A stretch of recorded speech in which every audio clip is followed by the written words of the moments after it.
How to turn off homepage privacy report on Samsung internet browser. Hello guys, in today's video I'm gonna show you how to turn off homepage privacy report on Samsung internet browser. First thing, open it and then click these three lines in the bottom corner, and after you click on it just click settings and now click home page, and here you will find it. Now all you need to do is just click on it, one click, and as you see privacy report have been turned off.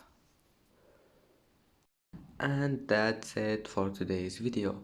If you like this video, don't forget like and subscribe, and thank you for watching this video until the end, and see you in the next video.